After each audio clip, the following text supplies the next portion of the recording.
Saludos amigos, muy buenas noches, encantado de estar nuevamente con ustedes, soy Miguel Guerrero y esta noche vamos a hablar de un tema fundamental para el presente y el futuro dominicano.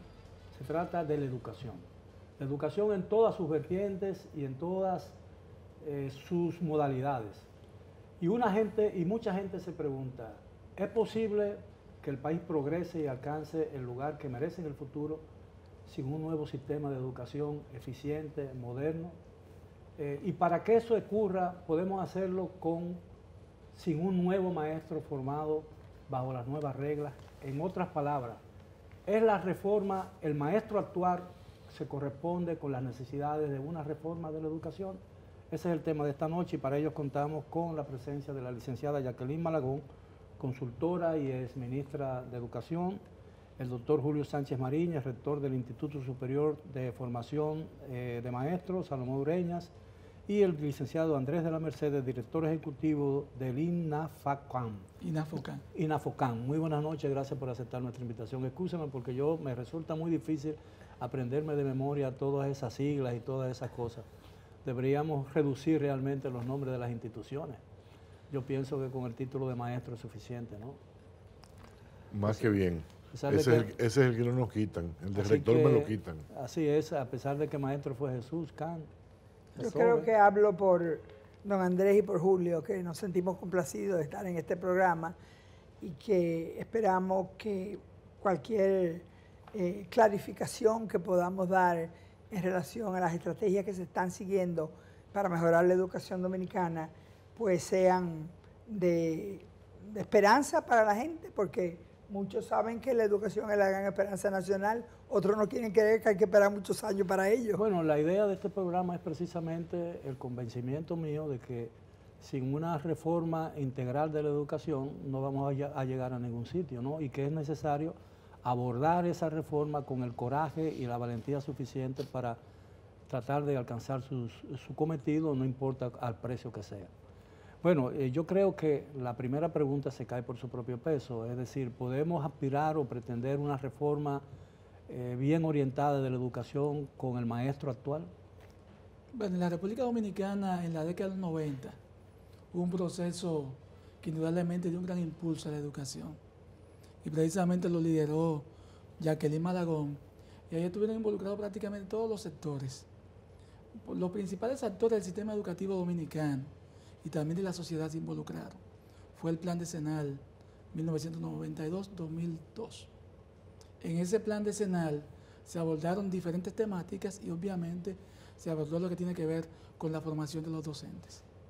A ese momento teníamos muchos maestros que eran solo bachilleres y muchos maestros que solamente tenían el llamado profesorado o eran técnicos en educación. Uno de los pasos que se dieron en ese momento fue el de profesionalizar a esos docentes. Y hubo dos programas, uno apoyado por el BID y otro por el Banco Mundial, con el cual la mayoría de los docentes llegaron al título de licenciado en educación. Evidentemente el plan decenal fue un gran paso adelante en el mejoramiento de la educación, pero mucha gente se pregunta, ¿alcanzó sus objetivos? ¿Se le dio el seguimiento necesario? ¿O terminaba cuando terminaba el plazo para el cual fue planificado? Yo te puedo decir que una delegación de la UNESCO y después de la OCDE evaluaron al término de los 9-10 años lo que había pasado con el primer plan decenal y se llegó a la conclusión de que se había ejecutado un 80 y pico % de las proyecciones que se habían trazado. Fue de tanta alegría para los que estábamos en educación que al poco tiempo, digo poco tiempo, en el 2008 decidimos un plan decenal nuevo, pero ya no solamente para el Ministerio de Educación, sino se hizo para el Ministerio de Educación Superior y se hizo también para el Infotep, que fue el Plan Decenal de Educación 2008-2018. Ahora, ese termina este año, pero no se le ha dado el mismo peso, la misma importancia, ni ha tenido yo creo que la misma trascendencia que tuvo el primero, pero sí ha sido un instrumento de planificación. Pero hubo un problema, sin quitar a lo que dice Jackie, con el plan decenal y a lo que dice Andrés, y es el problema de nosotros con la sostenibilidad de las políticas públicas y los atajos.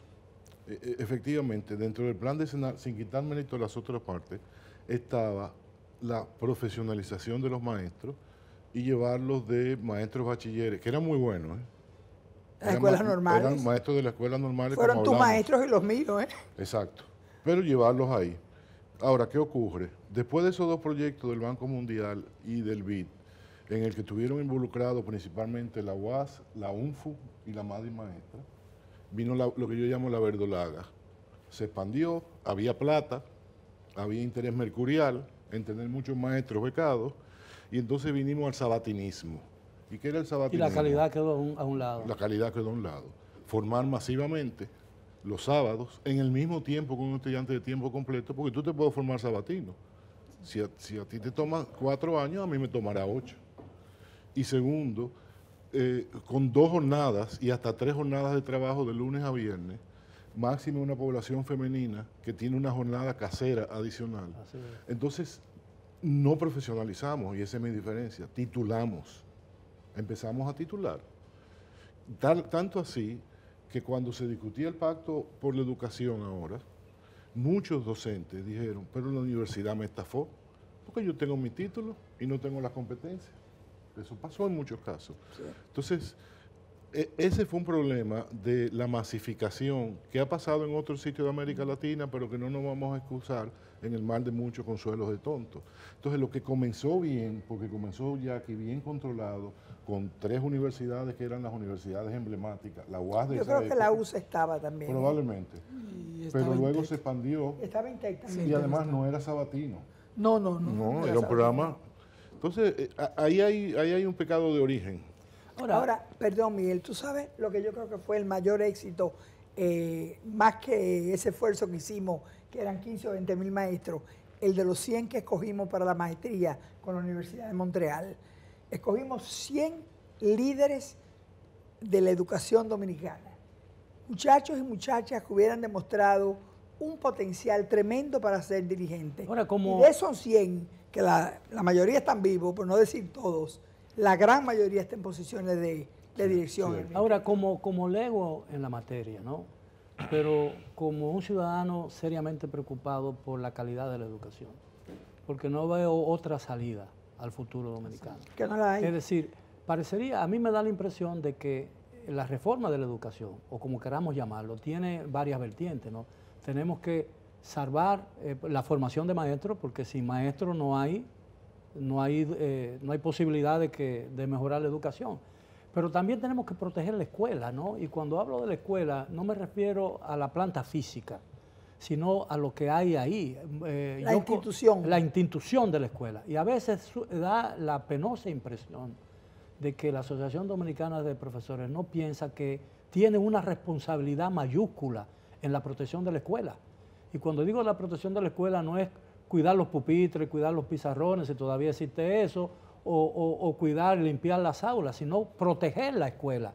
Lo que la escuela significa para una nación. Sin escuela no hay siquiera patria, no se puede hablar de patria. Aquí en la escuela, por ejemplo, uno le pregunta ahora a estos jóvenes que están surgiendo, que son a veces con un talento tremendo para manejar las computadoras y todas esas cosas, le pregunta asuntos básicos que lo sabíamos o pretendíamos saberlo a muy temprana edad, hace 20 o 30 años, que son completamente ignorantes del caso. Yo creo que hay una falla en el sistema que tiene que ser atacada con valentía, ¿no? Bueno, la situación es peor que eso, porque si tú coges los últimos exámenes internacionales en que han participado nuestros estudiantes, llámese CERCE, TERCE, PISA o las pruebas de competencia ciudadana, yo creo que necesitaríamos pañuelos o Kleenex para secarnos las lágrimas de la situación de hoy. Y cuando yo digo eso, no estoy haciendo ninguna crítica en particular, ¿no? Porque no puedo yo pretender darle cátedra, ni sugerencia, ni señalar pauta a un maestro. Sí. De todos modos, se están dando pasos bastante contundentes en dirección a superar las dificultades que se tienen, porque como decía Jacqueline, se está evaluando el sistema. Y en esas evaluaciones se han evaluado los aprendizajes de los estudiantes. Y los resultados no son los que quisiéramos. Se está evaluando el desempeño de los docentes y los resultados tampoco son los que quisiéramos. Ahora bien, ¿pero qué estamos haciendo? Bueno, en el 2015 el Ministerio de Educación Superior, Ciencia y Tecnología emitió una normativa, que es la resolución 09 del 2015. Esta resolución pues, establece un nuevo modelo de formación de los docentes en la República Dominicana. Pasa por varios aspectos. Uno, el que tiene que ver con la selección de los estudiantes. Los estudiantes, para poder ser admitidos a la carrera de educación, tienen que aprobar 2 pruebas. ¿Tienen que aprobar? 2 pruebas. Okay. Una prueba de orientación y medición académica y una prueba estandarizada con reconocimiento internacional, que es la prueba de actitud académica. ¿Y usted lo considera correcto eso? Sí, claro. Sí. Okay. Entonces, esa prueba de actitud académica la está impartiendo el College Board, que tiene su sede en Puerto Rico, y los resultados son de la siguiente naturaleza. Al mes de octubre habían intentado ingresar a la carrera de educación tomando la prueba de orientación y medición académica cerca de 81,000 estudiantes, bachilleres. Aquí en la República Sí, Dominicana. cerca de 81,000, lo que significa que es atractiva la carrera. Ahora, de esos Por cerca los nuevos sueldos. sí, de esos cerca de 81,000 estudiantes, bachilleres, 37,000 y tantos aprobaron la prueba POMA. Bien, si usted me lo permite, me parece que ese punto es sumamente fundamental. Vamos a seguir hablando del tema cuando regresemos después de esta primera pausa. Siga con nosotros en Edición Nocturna.